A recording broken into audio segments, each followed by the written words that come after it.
Improving my 5-inch gauge Lion steam locomotive. Part 4. Refitting the crank webs using the taper pins and a drop of Loctite 603. Except for the crank web with the loose crank pin, which I took up to the main workshop and silver soldered in place. I cleaned up the coupling rods and fitted them onto the crank pins. A short extract from the video series of 2020 shows the improvement. The first thing to do is to find out which crank web goes on which axle. It's quite obvious which crank web fits on which axle, because all is well as long as they align with the taper pins. And here, at a very high speed, thanks to video editing, I'm tapping the first of the taper pins in place. Then I tapped it out, put some Loctite 603 on the joint and put it back together. This is never going to come loose unless I use some heat on the crank web itself. Not too much heat, just sufficient to destroy the bond of the Loctite. After fitting the first 2 crank webs, I thought it would be a good idea to give it a quick test run using compressed air. It's this wheel that's the problem, and it's still wobbling about a little bit, but nowhere near as much as it did when I first ran the engine. What I'm about to do is run a short extract of one of the episodes from the 2020 series. The crank axle needs some attention because it's very slack and it's moving around.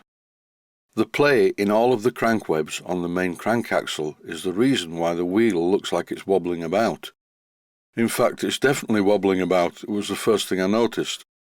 Other problems related to the main crank axle is the fact that the external crank that connects to the coupling rod is loose.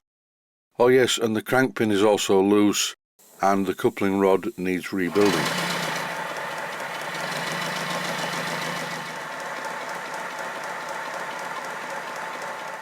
Having said all that, the engine runs surprisingly well, and I've seen a couple of videos of this engine running on the track, and it seems to run fine.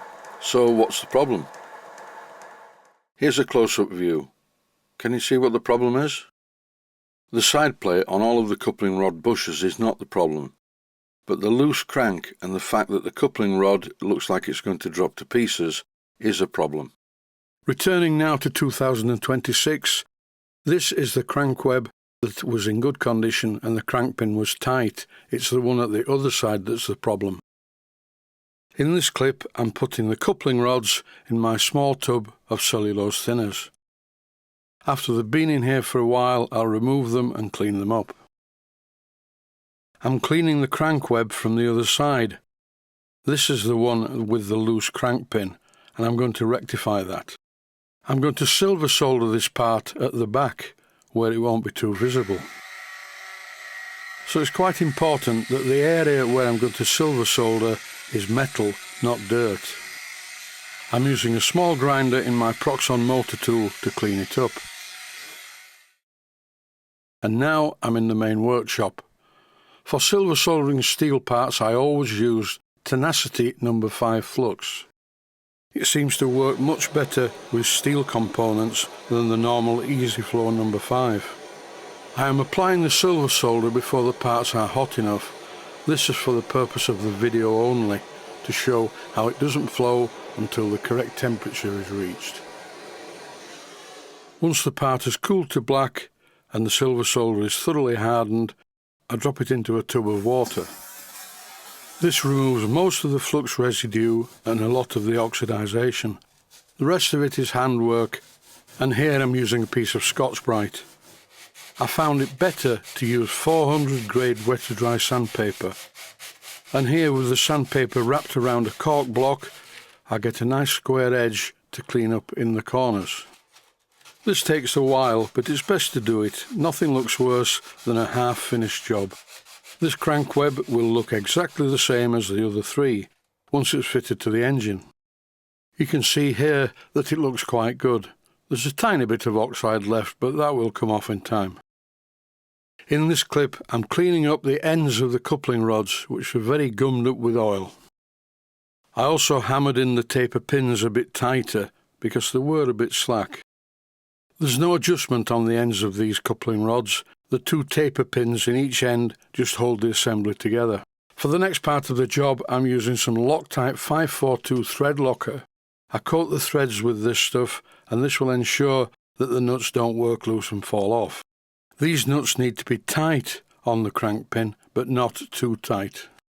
There's quite a lot of side play on these coupling rods, which is a good thing from a suspension point of view.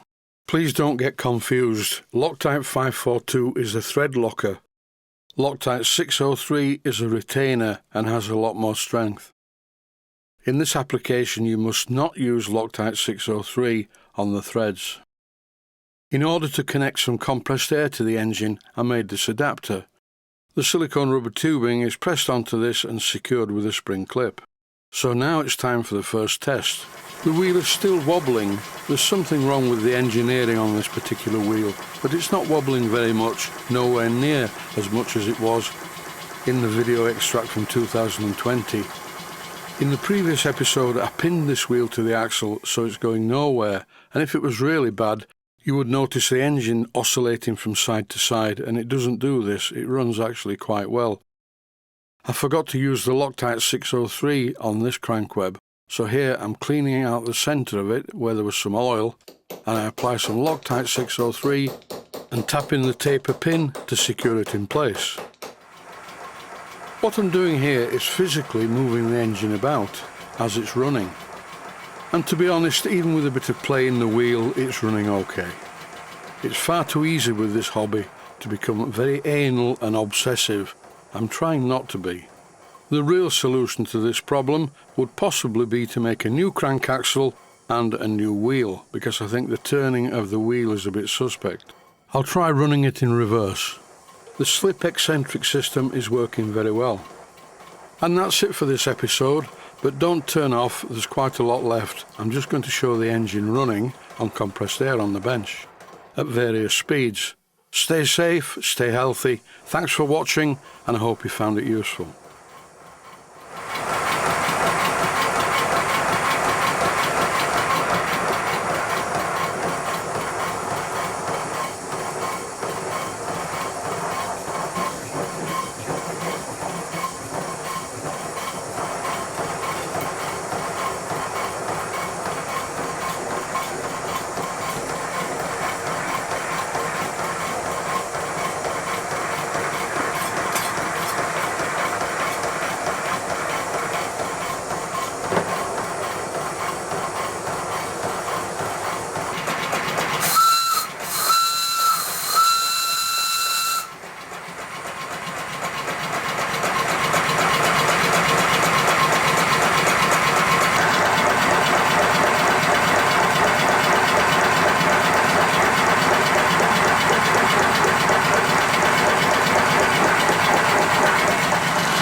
Please take the time to visit my Mainsteam Models website and click on the section of the website that says Video Playlists. And by doing that, you can find other videos that you may like to watch.